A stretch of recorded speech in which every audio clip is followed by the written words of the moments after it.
जय श्री केदार दोस्तों, केदारनाथ धाम से जुड़ी हुई केदारनाथ धाम में फिलहाल किस प्रकार का मौसम है और केदारनाथ धाम में अब तक किस प्रकार स्नोफॉल हुई है, इस बारे में जानकारी देने वाले हैं इस वीडियो के अंदर। दोस्तों, केदारनाथ धाम में 15 जनवरी तक केदारनाथ धाम में हर वर्ष करीब करीब आप यह मान के चलिए कि 3 से 4 फीट तक स्नो जम जाती है। मगर दोस्तों, इस वर्ष केदारनाथ धाम में अभी तक कोई स्नो जमी हुई नहीं है, बहुत ही कम स्नोफॉल हुआ है इस वर्ष। तो केदारनाथ धाम में दोस्तों इतनी स्नोफॉल हुई है कि 1-2-4 दिन स्नोफॉल होती है, फिर धूप निकल जाती है, तो कड़क धूप निकलने के कारण फिर से स्नो पिघल जाती है।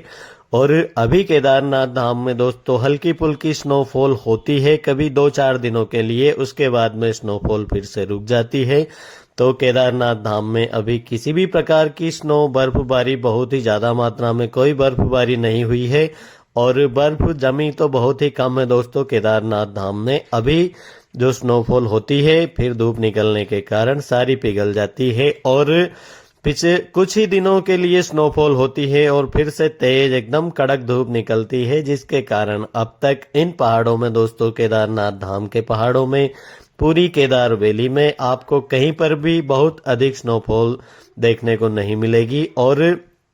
केदारनाथ धाम में जो दोस्तों मौसम है, जो टेम्परेचर है केदारनाथ धाम का, वह करीब 15 डिग्री तक माइनस में रात्रि में जाता है। दिन में दोस्तों जब धूप निकलती है उस समय बहुत ही नॉर्मल टेम्परेचर हो जाता है। केदारनाथ धाम में दोस्तों हर वर्ष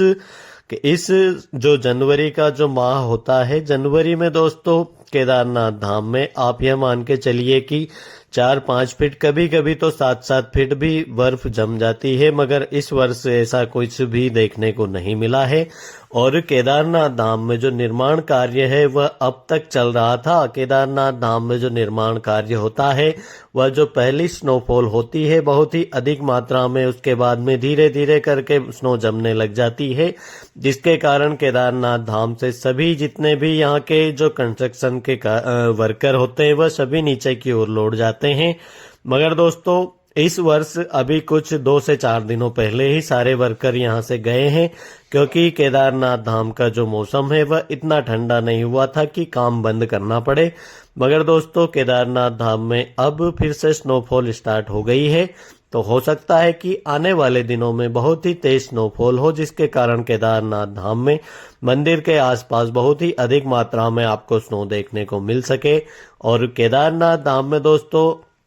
जो टेम्परेचर होता है वह लगातार ही माइनस में जाता रहता है, मगर इस साल ऐसा कुछ देखने को नहीं मिला है। और मौसम आप देख ही रहे हैं, पूरे हिंदुस्तान में इस बार का जो मौसम है, कहीं कोहरा छा रहा है, कहीं ठंड कम, कहीं ज्यादा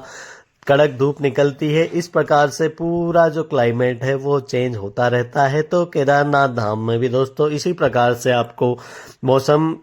हल्का फुल्का तेज, डाउन, तेज, इस प्रकार से चल रहा है। तो आप केदारनाथ धाम का जो मौसम है वह देख सकते हैं तस्वीरों के माध्यम से। अभी केदारनाथ धाम में बहुत अधिक मात्रा में कोई स्नोफॉल नहीं हुआ है, और आने वाले दिनों में केदारनाथ धाम का मौसम किस प्रकार से रहता है, केदार घाटी में किस प्रकार के स्नोफॉल होती है, उसकी जानकारी हम आप लोगों को देते रहेंगे। फिलहाल दोस्तों केदारनाथ बाबा के कपाट कब खुलेंगे उसकी जानकारी अभी किसी को नहीं है, क्योंकि दोस्तों केदारनाथ धाम की जो मंदिर समिति है वह शिवरात्रि पर इस डेट का अनाउंस करती है कि बाबा केदार के कपाट कब खोले जाएंगे। हालांकि दोस्तों अक्षय तृतीया के 1 या 2 दिन बाद में हर वर्ष केदार बाबा के कपाट खोल दिए जाते हैं, मगर एग्जिट जो तारीख होती है, कौन सी तिथि को बाबा केदार के कपाट खुलेंगे, वह डेट अभी शिवरात्रि पे अनाउंस हो जाएंगी, तो आप सभी को उसकी भी जानकारी दे दी जाएगी। फिलहाल दोस्तों मस्त रहिए, स्वस्थ रहिए, हर हर महादेव, जय श्री